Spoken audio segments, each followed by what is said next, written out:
who's got some wins? I do. Go for Closing it. on one today, Curtis Chisholm referral. Thank you very much. Yeah. Curtis. So how did he set that up for you? He just referred them to me and I interviewed and we got it and we sold it $20,000 over highest comp. So Curtis in San Diego. Curtis in San Diego referred to Lee that he found moving to Las Vegas. Yep. No, Love it. See? no, they actually lived here. So I sold the house.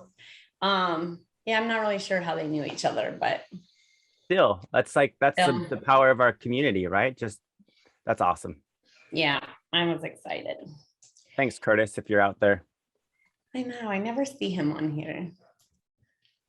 He's joining my Peloton club though, so that's cool. That is cool. Who else got a share? Linnea, I know you've got a bunch of shares. I might call you out because I saw you in the insider group. I started a new buyer's ad and I got a thanks to my automated text. That's a good win, Joe. Good job. It's the beginning. And I do have something to ask about that later, but that's for later when we get into discussions. Around ads, for sure. Yeah. I have 2 wins. Hey, Donna. I have my rent to own ad. I closed it on Monday. Closed one, and then one from my seller ad. It's all in the follow-up. It came in last September, and I closed it 20,000 over asking, and he's super excited. Anyone hear that? Last September. Come on now, for you 3-monthers. All right, happens. If Valerie's on here, I think I wanted her. She's been with StreetText for almost a year. Valerie, if you're around, and she let me know that she closed her first deal, and it had been a year, and it's an $800,000 home in Southern California, and she was so ecstatic, and because she's got a language barrier, so no excuses.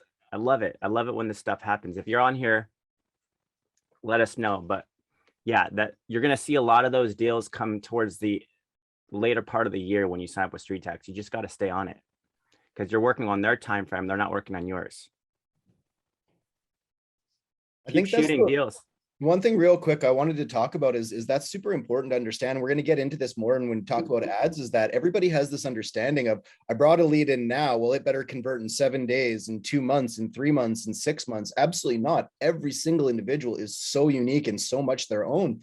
You will find some who are ready in 7 days, others who are 24 months. You can't put a timeline on anybody until they tell you directly, this is what we're thinking. And if they haven't told you, well, we don't know yet. So I'm just going to keep lightly reaching out. I'm not going to blow them up every day. But if they tell me, and any timeline they give me, I cut in half. If they tell me I'm ready in 12 months, I'm definitely not waiting more than 6 months before I call them or text them or I'm on them again, right? You never know when they're going to be ready, and they're going to be ready when they're ready. That's it.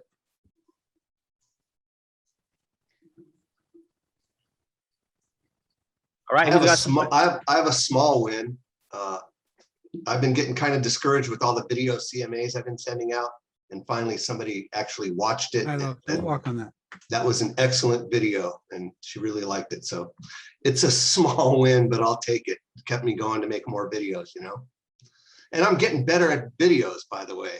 I'm doing a CMA and I'm pulling up the pictures, and I kind of explain the reason why I'm showing them the pictures so they can compare their house to this current house, and together with it, we put our heads together, we can come up with a pretty pinpointed value of their home. And I also cover the fact that, you know, not everybody's looking to sell right now, but everybody wants to know what their equity is, and Zillow just ain't going to cut it. You're not going to get that. So that's why I'm here, and that seems to be working for me. So I'm getting at least some positive feedback, so I'll take that. That's awesome, Richard. Yeah, I sent something over the weekend in the group that shows the Zestimate being sent to the homes now by Zillow. So, you know, if you're not doing something, they are, right? And in many ways, I've heard they're actually shooting way over just to get people to talk to them. So be aware. Well, and what confuses me is that they are saying they'll buy their home for what their Zestimate is. And it's like, why would they make their Zestimate so high if that's what they would really buy their home for? I have a win. Sure. I actually have a listing appointment next week here in wine country out in Temecula for a home. Probably it's kind of a fixer, so I'm thinking right around 850. I have to see it first, but I've been working on him for 2 years. He came through on StreetText 2 years ago, but I've just like softly touched him every month, and he finally just reached out to me, not me, him, and said, "I'm ready to sell. I'm moving to Arizona. Can you come out?" So win. 2 years ago. Yeah. 2 years ago. Hear that? How did you stay in touch with him, Melissa? You know what? Just with my monthly newsletter, and then I would send periodic updates on what the value of his home was. You know, I would just add him on my little follow-up, and you know, I didn't hammer him to death, but just, you know, every couple months to let him know my newsletter every month, and then just a soft, you know, here's a new value video. I do a little value video update, you know, for his home. So I did that, and anyway, it worked. So I got the appointment. And all my listings, Awesome. honestly, have come from StreetText. Like, I'm a newer agent, so I'm just going into my 3rd year, and I'm on schedule. I'm trying to do 24 transactions this year. I have 16 right now, so I'm on goal to hopefully hit that target. And probably 12 of those are listings from StreetText, and then I get referrals. So even if they don't take me at the listing appointment, they'll refer me to their neighbors. So it's been awesome. This is the only source of lead generation that I use, and it works well for my personality type. So I've had huge success with it.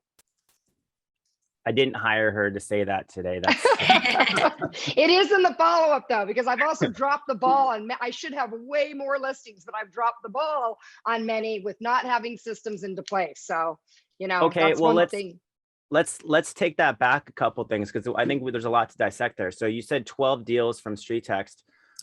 What would you give advice to someone maybe just starting out in the first 30, 60, 90, even first year, who have had some struggles, you know, haven't had the appointments? What would you say is the key to getting these conversations started? I just keep following up with them, like just, you know, just softly touch them, you know, hey, do you want a market update? Sometimes it might take 5 or 6 times before you've bugged them before they reach back out to you. And sometimes maybe they don't. I like the personal card with the Starbucks card. You know, if you really feel like it's a hot lead, I don't do that for everyone because that can get expensive. But if I really feel like I've made a connection with the person and they've at least spoken to me or responded to my email, I shoot that Starbucks card in the mail, and I get so many compliments. That has gotten me listing appointments before. What? Just that So, stupid little $5 wait. Starbucks card. In the A mail little or $5. email? In mail or What's that? email? Mail or email? Mail, a mail, old school card. Here's your face. If you didn't get your Facebook value, please check your junk mail because it was sent on this day to this email. And by the way, have a coffee on Mel, because I go by Mel, sell with Mel. So That I was say thank you. I love that. Yeah. I don't care who you are. You send a card that they can go to the Starbucks and grab a tea or a coffee or a treat. You're going to make everyone's going to remember that. And I write They'll- thank you. I write thank you on the Starbucks. Thank you. Or I write coffee on Mel, and then I put a little happy face. So that way, if they happen to put it away and they pull it out, they remember that, oh yeah, that Mel girl sent me that card that I'm buying my coffee with. So I don't know. It's worked for me, and it's not that expensive of an investment. I just save it for the people though that I've made connections with. So I don't necessarily mail one to every person, but if I notice that they watched my whole video, maybe they're not getting back to me, but they've said, hey, I want to sell in 1 to 3 months. A lot of times I'll drop a Starbucks card on that and say, hey, did you get my video? Because I know they already did. And sometimes that'll be enough to trigger them to respond back to my email. But you got to stay on top of it. You got to, because I've lost listings too where I didn't do my follow-up, and then I looked, and guess what? They listed with another agent a week later, a month later, and I'm like, oh, I blew it. That's on me. And keep in mind, this is a fantastic time to promote local small businesses. I think that in some places, giving something like a Starbucks card is smart because they can go anywhere that they want. If you have a big area, you might want to send them something that is more chain oriented, so they don't have to drive across, 15 miles to get to your little one-off shop. If, however, you are a niche market in a small local area, consider going after a local mom and pop one-off type establishment. And essentially you're reminding people, just like this business that I'm helping support, I myself am a local small business, right? Yeah, and that's nice. As a local small business myself, I'm trying to help promote this other local small business that unfortunately, had to shut its doors for a year, or, it's struggled through this past year. Let's all rally behind and help. Yeah, then you're a community influencer as well. So you're supporting your community, which people like to see. So I like that idea. There's a local coffee shop down the street a lot of people go to.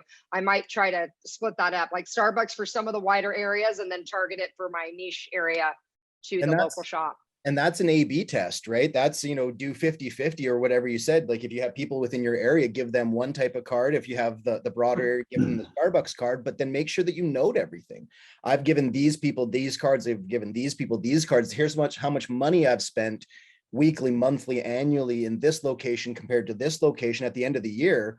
Which one, the Starbucks card or the local mom and pop shop, which one's giving you most return, and then lean more into that style of marketing. Yeah, that makes sense. You got to track it for sure. I'm bad about that. Good job. Melissa, just kind of digging a little bit deeper. When did you have your first deal with StreetText? Like when you first started, and how did you ever experience a lull where it kind of just didn't do nothing for a while? Well, yeah. And you know what? The lull, honestly, was due to my lack of follow-up. Because like I said, I go back through this. I have hundreds of leads in my system where in the beginning, when I didn't really come to the masterminds, I didn't really have a system. I was just kind of winging it, mailing all these CMAs and things like that. So you really have to, like I said, it's really in the follow-up. And honestly, when I first signed up with you guys, I had some pretty hot ones. I got a big listing. I was partnered up with someone because I literally only had my license for about 8 months, and we got a big listing. It ended up falling out because the guy was a little nuts. So he wanted way too much for the property, and it just was kind of but we still got the listing. You know what I mean? It was still a hot lead. And then I had another one that I got that they pulled out at the last minute when I was newer, but she's going to sell next June. So I've stayed in contact with her. So sometimes it's just a timing thing and you have to be patient. It's definitely not going to be an overnight, Then I've had a lady back in April, I sent out the evaluation, a follow-up email, and she's like, we'll let you know. And then I reached out to her again and she said, come on out and see the house. And she listed the home with me and they moved to Arizona. And so it was like, I got it right away. So you just have to, it's a timing thing. I think that's really what it comes down to. If you're on them at the right time. So if you look at those bombs, when I start seeing people opening things up, I start to hit those people on my follow-up right away, or on the CRM of StreetText. When I see that they've opened my email, 100 times, I start to really try to hammer those hotter leads. What's the average price point in your market? Over here, probably $550. Okay. Here's your ad, Melissa. What's your home really worth? Someone just asked. And there you go. This has been a good one for me, and it's starting to lose a little bit of, so I'm going to have to go into one of your classes, but I just have kind of kept this one in place because I've really gotten a lot of good quality leads on it, a lot of leads and good leads. And let's just review this real quick, because and this is a perfect segue into ad performance, and Troy and Logan can talk about it, because your ad performance at the moment is, if I look at the lifetime, you've spent $882, you have $11 a day ad. We'll discuss that. Why is her spend 11 and yours 9? Why is, this one's $3.22 an address and $9.20 an email. But in the last 7 days, we see one email for $76. So maybe a good time to absolutely to reevaluate this one. Yeah, I've noticed it slow down, but I got a lot initially. As Melissa was talking about this, and I saw Josie did ask kind of which ad, I decided, I obviously have to go into Melissa's account, and it's been a while since, you and I had connected, Melissa, but yeah, this is a really good opportunity to really look at this and understand that not every ad shows its true colors right away. These ads sometimes, again, if the ad is no good within 24, 48, sometimes 72 hours, you will need to make some changes. But as these ads go, you can see that they build and they grow and they learn.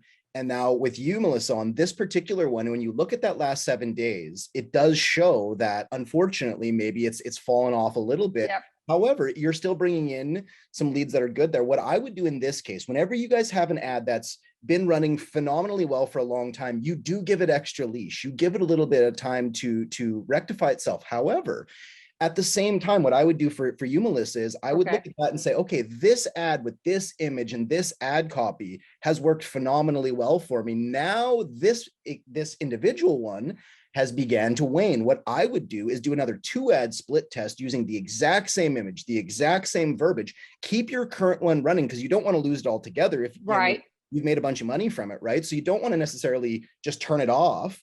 what you probably want to do is try to replace it. So take what's already worked, replicate that again, do a 2-ad split test, let it run for 48 hours now. See which one of them, if either of them come out of the gate somewhere in between or better than where your lifetime and your 7 days column was, fantastic. Now we can think of turning off that original one. Okay, and go into one of the other ones. One, take off and go.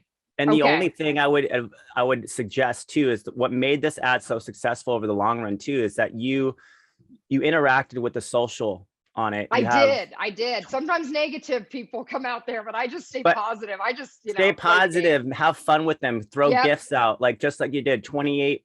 So when you have 28 likes on that ad, you can individually message each one of those, take a screenshot of the ad and offer that service, right? Oh, that's a good idea. I didn't even think of that. That's a great idea.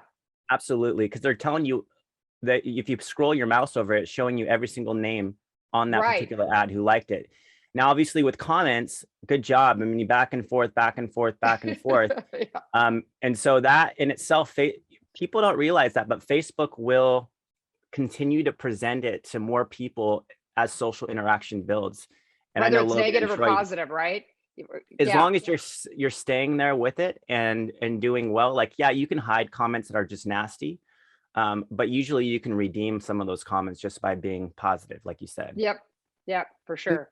Consider reviving past ads that performed well, because again, as Marcus is pointing out, one of the things that Facebook's looking for, but more importantly, Facebook public are looking for, is I don't want to see a fresh ad necessarily. I would prefer to see one that has 28 comments on it, because that tells me that there's been social engagement, but Facebook also favors that as well. So if your ad right now is on and locked on, and unfortunately is starting, like I said, to wane, what I would do, replace it for the meantime. Let's find a new ad that's going to kind of act in its place for now. Pause that one.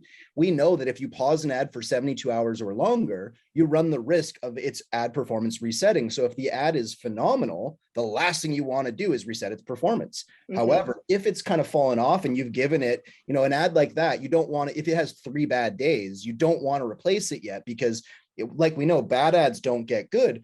Good ads will do this. Absolutely. Good ads will have peaks and valleys, and that's perfectly normal. So if you've been running an ad for 3 months or 4 months or 5 months, the longer it's been successful, the more leeway I give it to kind of rectify itself. Yeah. Now, yours, Okay. it's gone quite far. You're at $60 an email, whatever it is now. Let's work on replacing that one. Give it a week, right? Okay. Let it kind of lose the algorithm and then go and turn it back on. Or Logan, another thought before she lets it go is to right now bring it back to life organically by sharing it. Oh, Personally. okay. Right. So if you share it into your network of Facebook people and say, hey guys, Okay. just wanted to let you know, this is a perfect time to see how much equity you gain in the home. All you got to do is click on this and I'll, that type of share. Okay. Or Just share with into your- groups. Share into into the groups. Yeah. Yeah. Yeah, I don't do that often. I need to do that more. Share into the groups, because that way it goes all over the place, right? Into multiple Right. groups. You should sign up for lots of groups, right? Because you're not Well- paying Facebook for organic clicks. Okay. Okay. So Well, that's groups- just to know. Groups are also doing exactly that. They're grouping like-minded individuals together. And that's really, when you think of the algorithm, that's what you're trying to do, is you're trying to find, hey, the people who liked this ad, right? People like them are also going to like this ad. People who join this group are oftentimes, there's some pretty amazing similarities between those same individuals. So Mhm. if you can get something to gain traction within a group, again, it does expedite and help its performance outside of said group as well, because it's the same ad and Facebook is just seeing engagement. Yeah, that's true. That's a good tip. Yeah. So Yeah. I love StreetText. This is all I use for my lead source. I don't do anything else. I mean, I don't know. It's like the digital door knock with the video. It works good for my personality. So I usually get good 100%. feedback, even if they don't list, eventually maybe they do. I just stay in contact with them. Hey, here's another value. This is I kind of let them know what's going on in the market, Yeah. And here's So- the thing, the what's your home really worth, enter your address, receive your value is still our top performing seller Is it? ad funnel. Yeah. And what we'll show you real quick, and maybe Troy, this is a perfect segue into you sharing your screen if possible, is some of the examples, because Troy leads the ad performance review class. So Okay. he's got a lot of insight into people's dashboards and what ads are working really well right now. So Okay. Troy, if you want to unmute yourself and talk a little bit about the different pictures you've seen work within that funnel. Yeah, for sure. I want to take it back a little bit to a question that I always see when somebody hears that somebody's having success with closed deals, because it is that question that Josie asked: which ad are you running?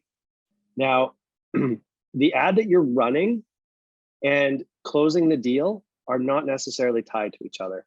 An ad is not necessarily going to bring in somebody who's ready to sell, who's a better qualified lead than any of the other ones.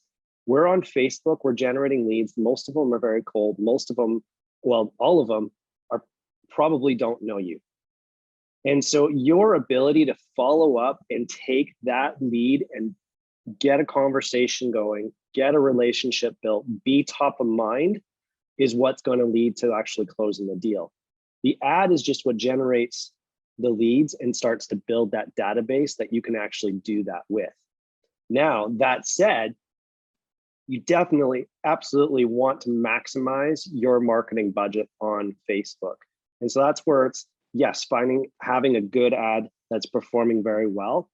And I'll show you a couple of images using that particular ad. So a lot of people are wondering, and a lot of people, like, they start with either the 12 tips ad or they start with the map ad, and things start to wane over time and they're wondering, okay, what next should I do?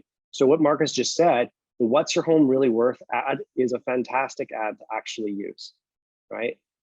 It helps differentiate from all the ads that are out there that are the map, right? People are starting to see those all over the place. So it allows you to be a little bit more different than everybody else. So the key with that one is that you get to set the image for it and you just drop the pin, but sometimes people get lost on which imagery they should actually use for it. And what we found, what we found is that imagery that is familiar to people works very well. So in the same way that the map there is creating that familiarity, because I see it, I'm like, oh, hey, I live in that area, right? You're paying attention. You're seeing something in your news feed that is familiar to you, and you're going, okay, I live in that. What is this talking about? What is this thing about? You might not even recognize it as an ad at first. And that's actually going to be a key point. And as I go through some of these examples, and anybody who's attended my the ad class and seen me share these examples all over again, they're gonna be like, oh my gosh, the same ones. But these work. And the reason they work is they create that familiarity. So here we have kind of an aerial photography of a typical neighborhood in this market. So when I look at that, if I lived in the area and I lived in a neighborhood that's like that, it's familiar to me. I might even have a home exactly like that, right? So I look at it and I don't necessarily notice that it's an ad. It's just a neighborhood in the area that I live in. Now, one thing to note in all these images, none of them really look like an ad, and the fact that it's not using a really polished image like a stock photo, which is something we kind of want to do because it's a little bit easier to find an image that doesn't look so stock and looks a little bit more like a native post on Facebook than it is to find that perfect image, right? And it's a good segue to something that people always ask a lot. But here's another example. Cities work really, like city imagery. If you got a city skyline works really well, especially if you got imagery that has like landmarks that are very familiar to people. So arenas, stadiums, anything like that, because that's like, it, you've seen it all the time. You're like, oh, that's where I live, right? We're trying to capture that. Even this one, it's just downtown street. What I love about this one is we've got the city name on there. Helps anchor it, right? And incidentally, in the Greater Toronto area, it's very difficult to generate lower cost leads. This one did phenomenally well. It broke through everything. And ultimately, even too, in the case of this, with the 15-mile radius, dropping the pin in Brampton covers like a massive amount of other cities in there. So sometimes having the name in there can help bring those leads in a little bit closer to where you want to target. Welcome to signs work very well as well. Again, they're familiar. They have the city name on it. People have seen it. Landmarks, right? Here we got the Hollywood sign. We got Griffith Observatory. Anybody in around the area is going to immediately recognize that. You can see right here, it's not a stock photo. right? It's a little bit grainy. This one is one of my like more favorite ones. It did fantastic, but it's just a photo taken with a phone at dusk. It's a little bit grainy again. It's the clock in downtown Clinton, New Jersey. You know, if anybody's from there, this might be familiar to them. It's not to me. I'm like, I've never seen that clock, but if I lived anywhere near this, I would immediately recognize that. If I saw that in my news feed, we're trying to stop that scroll in amongst everything, because people are seeing, you know, posts from their friends, they're seeing other ads, but then they see something like this that's familiar, and we stop that scroll. They then are going to read the copy, enter your address, receive your home value. Yeah, sure, I would like to know what my home value is. All right, so that's kind of the imagery, just to spark your imagination. If you can find that, you can take that photo yourself. And one of the reasons that I like to recommend even stuff that looks a little bit more like especially if it's just an image you took yourself, it doesn't have to be professional photography. That leads me to the question that people ask all the time. They're like, I would love to do video ad, right? And video ads, we can all agree that video ads they capture people's attention, right? You see it in your newsfeed and you're like, whoa. Video ads get a lot of clicks because people are wanting to play the video, right? But it doesn't necessarily capture the lead. You've entertained somebody for sure, but are you wanting to entertain people, or are you wanting to generate leads? Now, in order to have a really good video ad, you're going to need like a marketing team behind that, right? To put something together yourself, come up with the creative, come up with what you're going to do, film it, put it all together is a lot of work compared to finding an image that just looks like a post, taking a quick photo yourself.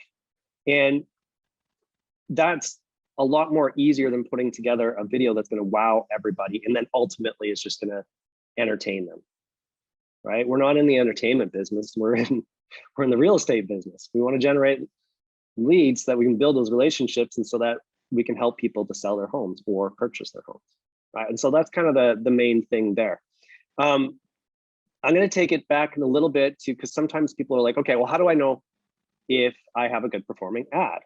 And that sometimes can be a little bit, confusing for some people. So I'm going to walk everybody through just reading your ad metrics and trying to take a little bit of the mystery out of that.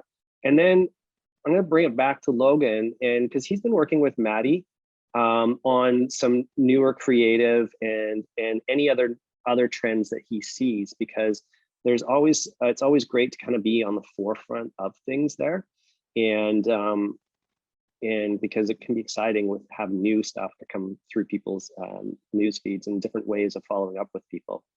So I want to show you guys here. This was Jamie. She was just in our ad class yesterday, and she had done this split test here, which was great.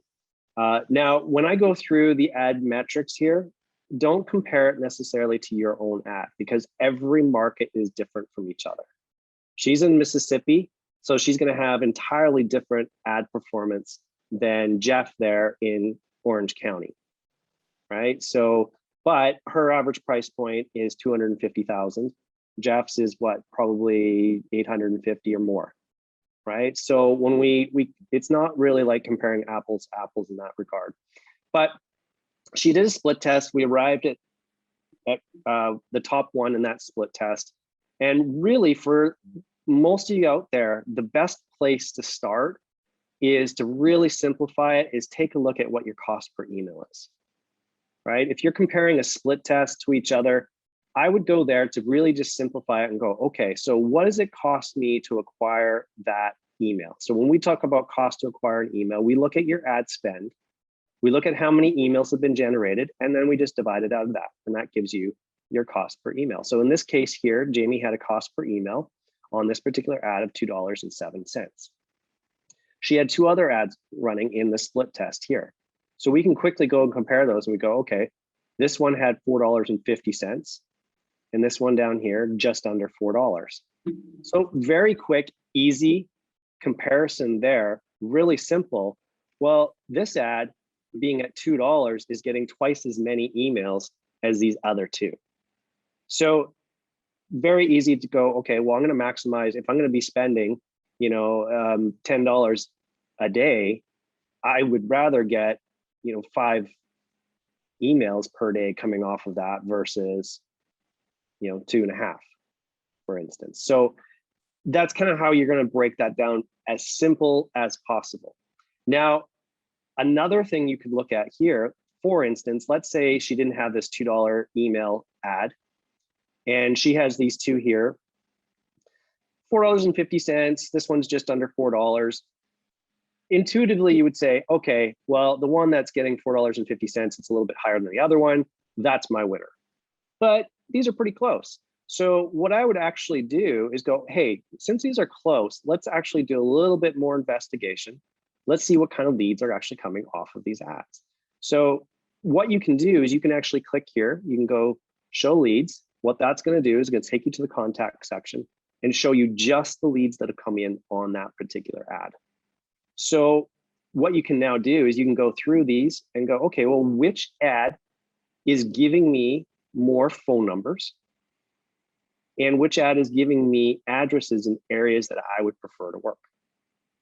Right? That's going to, if it happens to be, let's say in Jamie's case, the $4.50 emails, but they're coming, she's getting more phone numbers and she's getting more addresses from areas that she would prefer to work in. Well, that's worth spending a little bit more on, right? So that's a good way of actually doing a tiebreaker. Now, one other thing I'm going to bring, I'm not going to go too much deeper into some of these other metrics because I really do think that this is really important here. It's the simplest way to do it because we can get into some of this other stuff and it might get a little bit confusing, but come to the ads class and we can dig deeper into those. But one of the things that you can always use right here is the odometer. And the odometer is giving you an indication really quickly of how well your ad is actually doing and potentially when you might want to be turning it off. So you'll see here, it says $19.50 max lead price. Okay, so what does that mean? Well, basically what that means, we've done a little calculation and you can always tune this. If you do this little wrench right here, you can change the, what your estimated commission would be in your market, right? So we use that then to go, okay, so with a 1.5% average conversion rate, now, hey, you guys aren't average. I know that you guys can convert higher than that if you work hard on it. And getting you a 5 times return on your investment with your lead generation, we go, okay, well, that means that you could comfortably pay $19.50 in this case for cost per email and still register positive ROI. Now, do you want to be this high? Obviously, Jamie can get much lower than that. She's getting $2 emails, so it's within that. But in some other markets, it can be a little bit tougher. Okay, so that's one of the things that you can do. You can tweak this. I like to actually use an indication that if you're starting to hit at about half of that indication there, that's usually when you want to start to consider either turning that off or doing what Logan was suggesting, doing a split test against the ad, moving to a different ad. So in this case, Jamie's doing the map ad, so she might want to move over then into the what's your home really worth with some of those suggestions. So that's kind of just in a real quick nutshell how to read your ad performance. Make sure that you're maximizing it, because when you maximize your ad spend, and then couple that with a really good follow-up, boom, now you've got really good, Facebook marketing all dialed in. So Logan, I'll bring it back to you, although I probably missed a bunch of questions. I don't know if there's any ones that are in there. What we can do though is I'll start by just doubling down on what you just said, because one of the questions that we did get is in regards to maximizing spend. And I think it's really important to really start in that section by understanding, okay, I'm spending $10 a day on this ad right now. I'm reaching 1,000 people a day and I'm getting 5 clicks a day, whatever it is. Great. Well, now what I want to do is I want to put more money into this ad. Fantastic. In fact, that's a great thing to do. The problem is we all know, and I'm sure you guys have all heard, Troy, myself, Steve, Marcus, Ira, everybody's told you guys this before. You want to be careful not to adjust your budget by more than 25% within a 3-day period, because you run the risk of that ad resetting. So there's 2 things to really be careful of here. First off is exactly that. If you were to say go from $10 to $20, you run the risk of your ad resetting.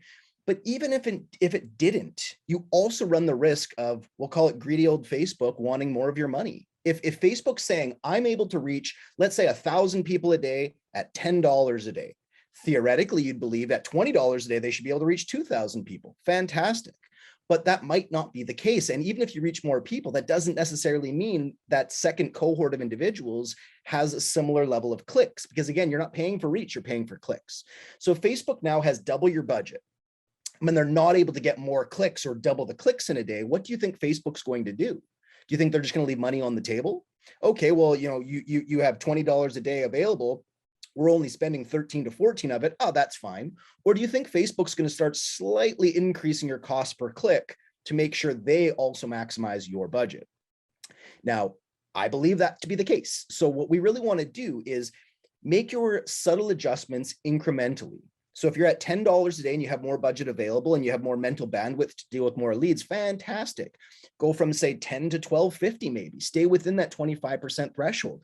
Let it sit for at least 3 days. Now, not only do I not want it to reset, I also want to know, what is Facebook doing with this? Am I able to handle more leads in a day on this ad? Is it affecting my performance positively or negatively? So again, give it a week. Raise your rate a little bit, give it a little while, really feel what's happening. If it's moving more in the right direction still, put more money behind it. You take a good ad and you supercharge it. That's the way to do this, right? Now the opposite happens. You run an ad at $9, $10, $15 a day, whatever it is, and you go, oh my goodness, I'm overwhelmed with leads here.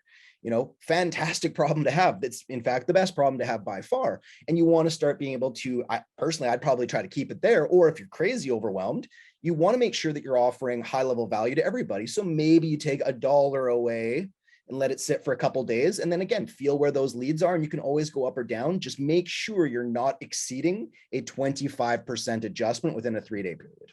Very, very important. So when it comes to maximizing budget, I think that's one of the most important things to understand. Next, we've been doing all sorts of new custom ads and everything like that. And yeah, we found a lot of different things that are starting to work. But one thing that I'm starting to notice more than anything is the same old stuff works phenomenally well, so long as you're able to know when to let it run, when to turn it off. And unfortunately, a lot of people watch a lot of our old webinars, and we were very strong in saying, no more than 24 hours, never more than 24 hours. And unfortunately, what we've learned now is that sometimes that's the case, but that's not always the case any longer. Facebook is really now looking for 72 hours. That's what they want. So it doesn't mean you need to run every ad for 72 hours to determine its success, but it does mean that sometimes you got to let it go a little bit longer. So what we're looking for now is when you do your 3-ad split test, if they're all slow for 24 hours, I'd consider giving a little bit longer. If one jumps out of the gate and looks phenomenal right away, well, great. That's why we split test. You found your winner. Go ahead and turn off the other 2. But again, consider letting them ride a little bit longer right now, because the Facebook algorithm is just, that's kind of what they're doing. They're taking a little bit more time to throw out the identifiers is really what we're looking for. Now, I want to quickly go through, I'll share my screen, and I'm really just going to touch on some of the stuff that every one of you guys has probably already done. And I would suggest you start trying again. It doesn't have to be anything crazy new or different. You just need a slightly different angle of what you're already doing. So I'll share my screen, and I'll start right here with one of these ads here. And knowing again, most of you guys are sellers agents. People find StreetText because they want sellers. That's fantastic, right? But again, 60% of all buyers have an asset to sell right now. So it's a good opportunity to drum up as many buyers as you can. Buyers become sellers. And this template right here, it's so easy to use and it's highly effective, so long as you understand what's really important here is to dive into an amenity. This is something we've been talking about for a long time, but again, it's so darned important. If I were to run in my own area, I could say Kelowna. Right now, be very careful here, because if I leave it here where I do unfortunately see a lot of people leaving their ad just like this, see all available blank in Kelowna, get a list of all in Kelowna sent directly to you. It's not going to work, right? So now I can say whatever I want. For me, I understand the niche market that is really hot in my particular location right now happens to be pool homes under $1 million. If you can get a pool under $1 million here in Kelowna, you're doing real well. So something like that. And this is going to drum up those people who have considered that particular amenity. So Then you can use imagery that's highly, relevant to this offering. You're not going to find everybody, but that's fine. Maybe I run a bunch of these. Maybe I run pool homes, homes with a view, homes with a backyard, homes near transit. You can split test this. You can A/B test is probably the better way to put this.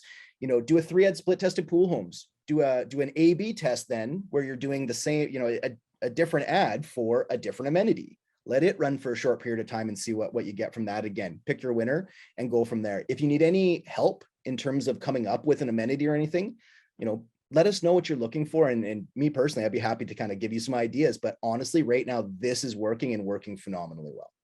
Okay. The next thing that I like to address and look at is listing ads. If you're not running a property listing ad right now, you're doing yourself a disservice. Even if you don't have a listing of your own to promote, people are looking at listings and they're moving a lot quicker, because if I'm a buyer in a particular market right now, and I'm an active buyer, I guarantee you I've already put an offer or two in and lost the property for whatever reason. So now when I see an actual listing, for me, I'm a little bit quicker to get moving on it. I'm interested in this. What's going on with this? Can I see this? People are a little bit more ready to go. Now you can see this individual, what they've done is they've got a lot of listings, which is nice, but they're running them at $2 a day, which is quite low. But when you look at their results, 30 cents a click, they're getting, 7 leads, 21 cents a lead. Go down further, same thing. He's just doing multiple listings, and he'll even do multiple posts of the same listing, and he keeps them running. 50 cents a click, 50 cents a lead, right? These are name, number, and email. $22 spent, 48 leads, 48 cents. There's absolutely no reason not to be running listing ads right now. These are highly effective. Now, the one, Logan? Yep. Why are there so many areas, Mark? So, this individual is running, he's in an area that's a little bit more rural, and there's a lot of people who are moving into this particular location. So he's running huge radiuses everywhere, and he's drumming up a lot of interest into his particular location, which is not always my suggestion, nor would I suggest having this much copy typically. But again, as many times as I've told this particular individual, maybe don't do this, maybe don't do this, he goes, go look at my results. And I say, okay. And he's listing properties like crazy, right? So you can drop a pin in more than one area? 100%. Yeah. Like, consider this. Like if I'm in, let's say for instance, right now I'm in Texas. I know that a lot of people from California are moving my direction. So you're always going to acquire, I would say, at least 70% of your leads within your local area. So if I'm in, let's say Texas, I don't want to run an ad only in California saying, hey, come to Texas, because my budget's going to be ridiculous. It's not going to work as effectively as I'd like. So I want an ad that's appropriate to my local audience and my surrounding audience, but is also appropriate to maybe the neighboring state or that state that I know people are coming from. So I can drop a pin here, I can drop a pin there, I can do whatever I like in that regard, 15 to 50 miles. How do you drop multiple pins? All you have to do is after you've dropped a pin and you hit save, you're going to look underneath and it says selected locations or targeted locations. You'll see a latitude, longitude that's locked in. Good. That target is set. Go back, drop another pin, and you can drop as many as you'd like. Facebook doesn't like to see overlap. So do be careful that your targets don't overlap each other. But you can absolutely drop multiple pins in many locations you like. Troy, you definitely want to say something. Yeah, because this is really important on listing and buyer ads, because it's where it differs from a seller. A seller, you're trying to find people that are selling in as small of an area as possible, right? Wendy, I mean, you're a little bit of an anomaly because you're like the island in the desert, so there really is nothing else to target. But like Jeff in Orange County, well, he doesn't want to be targeting like Glendale, for instance, right? Because that's going to be a lot of driving for him. So he's trying to get as close to Orange County as possible. Now, if you're looking for buyers, who cares? Does it really matter where a buyer is coming from? They could be moving from New York to Orange County for all Jeff cares, right? Even on my own my own listing, when I did the advertising for that, so I targeted Kelowna and the surrounding valley for all the cities that are there, because that's most likely where most people are going to possibly move from. But I also know that people were moving from Vancouver because it's way too expensive to live there. They're wanting to move into Kelowna. People are wanting to move from Alberta because it's too cold into Kelowna. People are wanting to move from Ontario because it's crazy out there into Kelowna. So I dropped a pin in all of those locations. Now, the average agent out there isn't necessarily thinking that, they're just thinking their local community. Well, I can tap into those other trends that I know that people are moving from, you know, this area into this area. So Wendy, you're in Vegas. A lot of Californians are moving out of California and wanting to go to Vegas. So on a buyer side, target the Bay Area, target LA, target San Diego, because you're going to attract those people that are wanting to move out and into your area, right? So it's a wider net. Now, Logan does make a good point.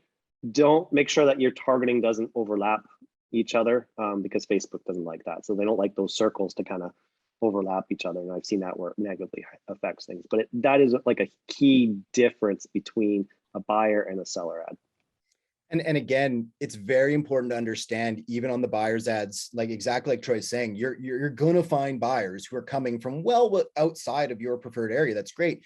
But to keep the engine running, to keep these ads cost effective, you still need to rely on your local audience because they're going to be the most clicks and likes and shares and everything. They're what keeps this affordable. Even if I don't close a deal from a lead in my area, that's fine. It keeps it cost effective so that I can keep, you know, running my dredge net or whatever you want to call it in all of these other locations as well, where you're really more interested in getting it. And I've seen a couple ads lately that are, you know, promoting no state tax and stuff like that. And again, unfortunately for the local market, they already know that. They're good with that. That ad's not going to work for them and their location. And unfortunately, the costs to continue running that are going up and up and up and up because the local individuals aren't clicking, aren't sharing, aren't liking, aren't doing anything. And so if you get 1 out of 100 leads from elsewhere, again, it's just not cost effective to stay there. Be relevant to your local area, but then absolutely spread that net as wide as you feel is appropriate, and you're going to find kind of a good mix of everything. Hey, Logan, can I add something? Go ahead. Yeah, you go ahead first. I find it interesting that you can see somebody running a real estate ad that's running no state taxes, because last year, I tried running an ad just notifying my local community, hey, make sure that you go on to complete this tax information, or else your property taxes are going to be automatically made as not owner occupied. And I denied because they said it was a political ad. I was even on the phone with somebody and they said, no, it's clearly not. We'll resubmit it. And it came back and said, nope, it's talking about taxes. It's not property. I would have to, again, I'd just go ahead and chalk it up to ghosts in the machine potentially. I mean, again, I've definitely, this other ad, I've tried to convince the individual to stop running it based on the fact that I don't feel it to be effective. But it's certainly made it through the censors. And I've also seen ads again, and this is important to understand. I've seen ads that were banned for or were disapproved for selling alcohol to minors. And it was a map ad saying, what's your home worth, right? So the Facebook censors are fantastic in a lot of regards. They're also, you know, an automation, right? So it's very important. Anytime you've run something that you feel doesn't go against the rules or regulations, request a review. Make sure that you have that opportunity. Anytime something's disapproved, you can go and request a review. And oftentimes that'll get human eyes on it. And then the human will look at that and go, oh, well, this is fine. Or sometimes, again, the way that it's worded can affect it. And there's 2 different sentence structures that can be fine and not fine. And I'll have to get you a better, example. I can send you something, but it's something in the neighborhood of, would you like to lose weight is not okay. Whereas you can say, for anybody who wants to lose weight, right? You have to be very specific in your verbiage, because certain things, the way that you're implying it isn't allowed. Right? Like it's really weird. So again, if you're getting something disapproved and you've requested a review, hopefully they come back to you and say, this is why. And if it's continuously getting disapproved, try something slightly different, reword it, change it up a little bit. Yeah. So Janki Patel, we featured last week, has done over 50 deals with StreetText, many of which are buyer focused. She found that many of her buyers are sellers. Now, one thing I want to highlight about that buyer ad, and I think for you guys is a phenomenal opportunity. Think just like we do with the What's Your Home Really Worth ad or any of these maps ones, we make it inclusive to all 15 miles. What I want you to think about for the buyer side as well is to make it inclusive to every single buyer possible, from a first-time home buyer to a luxury home buyer to moving up, downsizing. The way you would do that is simply by clicking on this buyer campaign lead ad. And instead of saying something like Marietta, I'll use Jeff again, since Jeff is here. I would say Orange County, because Orange County is massive. And then I would do something like single family homes. Now, the reason why I'm doing this, and maybe what I would do is put that welcome to Orange County image, that organic native image there. And for now, I'll just put something to kind of move forward. But the reason why I would do that is when you click next, your inclusivity is now to every buyer looking for homes in Orange County, single family homes in Orange County. It's going to grab luxury home buyers. It's going to grab first-time home buyers. It's going to grab everybody in between. And the key there, if you can make it happen, I know some of you can't, but the key there would be this IDX link as a redirect, because when they submit their name, phone number, and email, what you're wanting to realize is they think they're getting that list automatically, and they should, if you can make it happen. It could be something that could be pages upon pages of homes that fit that description. Like the more pages, the better. 500 plus listings in this example, okay? So the reason why I say that is because when you go to set that ad up and they click in it and they submit their information, you're getting a ton of phone numbers, names, emails right off the bat. Now, in that gives you the opportunity on the other side of that to present yourself as the consultant who's going to define that list by their actual desires, needs, and wants based on amenities, based on neighborhoods, based on price point, you name it. You're going to be there following up with them and saying, hey, I know that list you just clicked on is extremely overwhelming. Where do you even begin when you have 500 listings to look at? So there's some psychology behind that, right? So the idea on the buyer list for me, just like on the home value one, is use something that is inclusive to everybody, that anybody who saw that would want to click on it. Any potential buyer looking at anything, whether an investor, a luxury style, first timer, they're all looking for single family homes in Orange County. Easy, right? You get a lot of phone numbers, and then the other side, you can basically qualify them based on having a great, authentic, genuine autoresponder that's telling them you're about to go to work for them. Does that make sense? And we're getting to the top of the hour here, and I really wanted to just quickly reiterate and show you guys a couple more ads that were working really well. And it's basically the same stuff Troy was showing you guys. And again, it's nothing needs to be crazy different. I really wanted to lean one more time into a listing ad. This is an individual in Quebec. It's in an area where the median price point's around 800,000. So decent price point. But again, spending a decent amount of money, but these leads are coming in and they're converting. Now he's gone off a little bit. This is that moment where you look at and say, last 7 days has gone a little bit further than I'd like, but we've spent enough money and we've had good enough performance.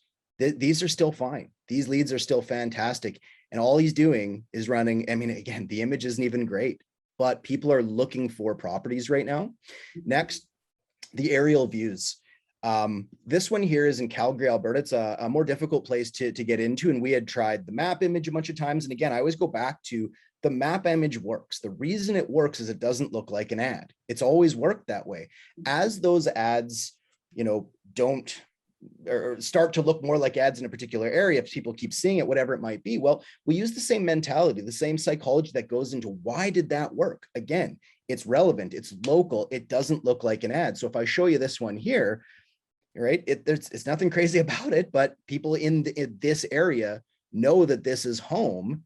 And again, these are the leads that this individual is getting: 77 cents an address, $3.18 an email. And it's pretty consistent. If we go through what we tried before, right? We'd gone through some tests. We tested a bunch of things. We finally landed on one.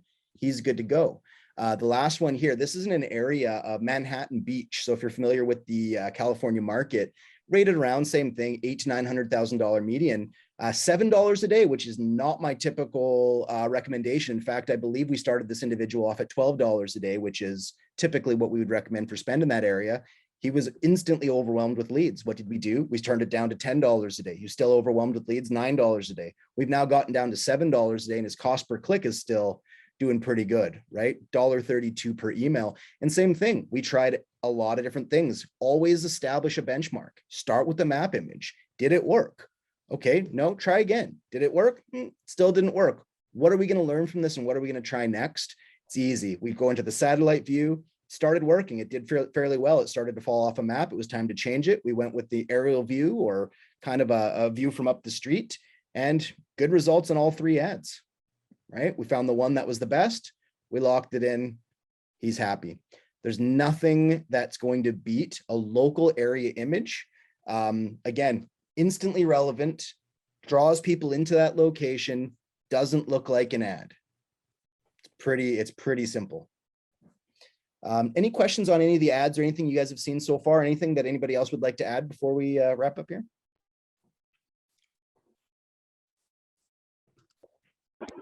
I was gonna sit there. I know some people have been having a problem with content.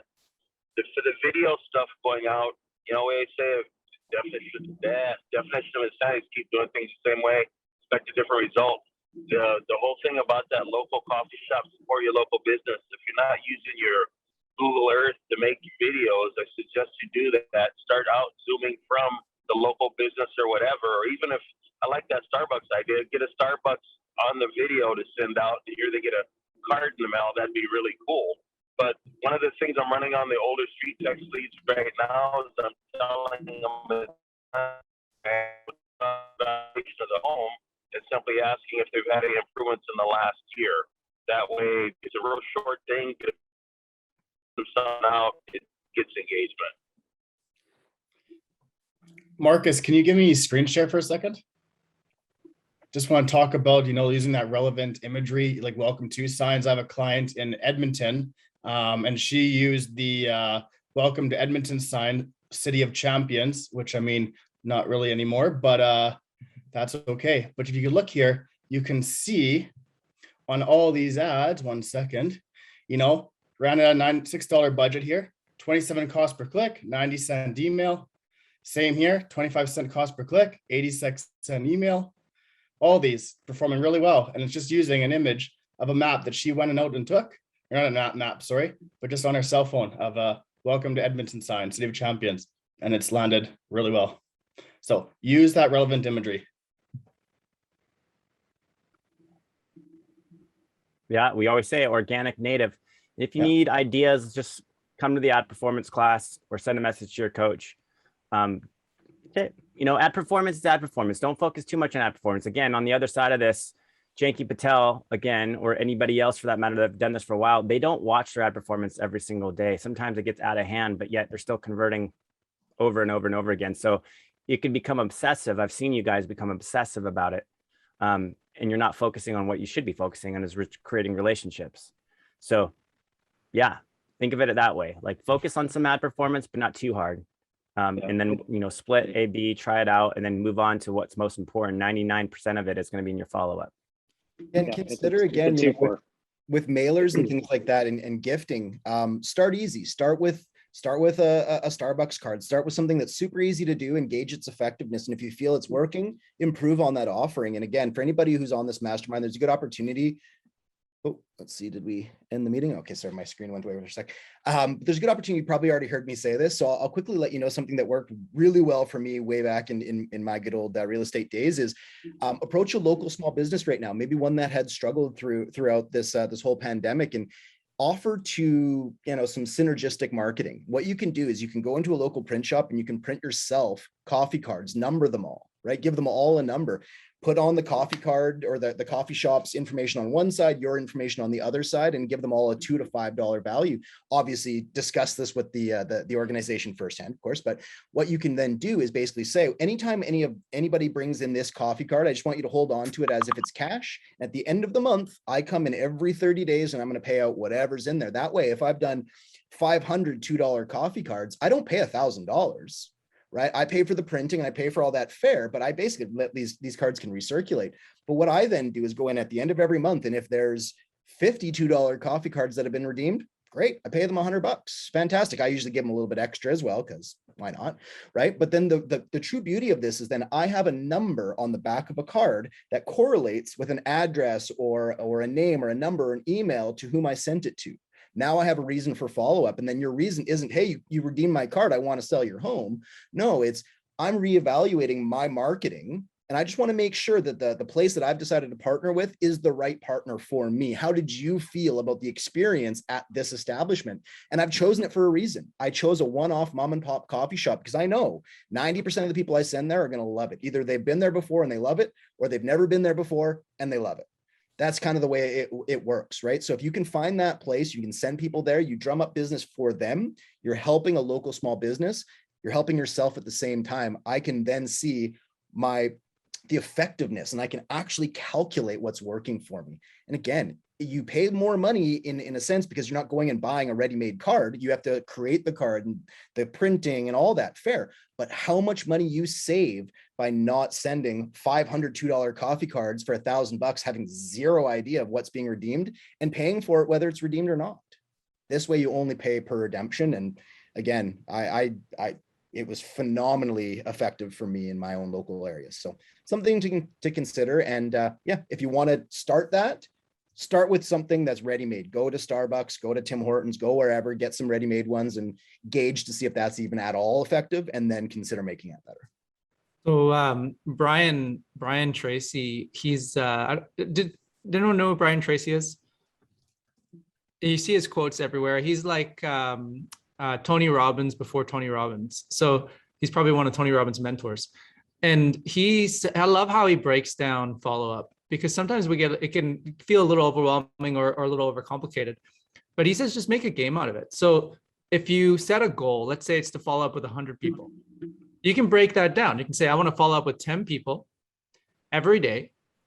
So it's going to take me 2 business weeks, let's say 5 working days of Monday to Friday. So that's 2 weeks. And rather than thinking about the result that I'm going for, which is a new client, I'm just thinking about the conversation or the simply just my reach. I'm like, did I hit my 10 a day? That's it. That's my game. Did I hit 10 a day? Just focus on that. And then at the end of 2 weeks, did I hit 100?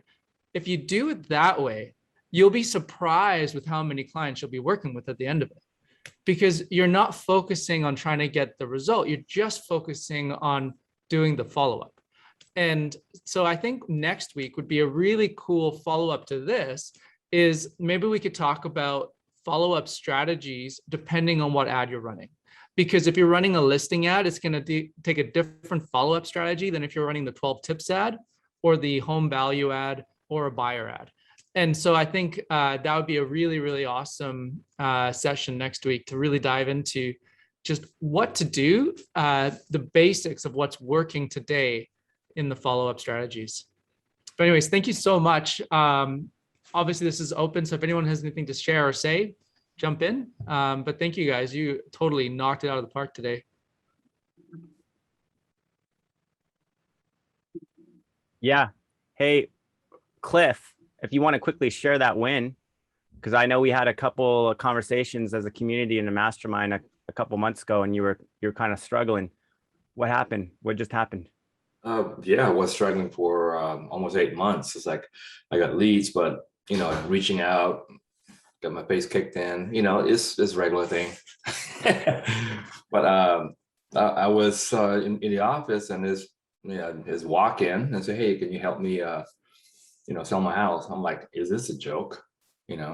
So I sat down with him, and he was serious. So I told him that, okay, this is what I'm going to do for you. Got the real estate intake questions and see where he's at. And I went home immediately, did a listing ad. And for, I think, 12 days, I got just people looking at crazy. Some are just looking for the sake of looking, but others are serious. And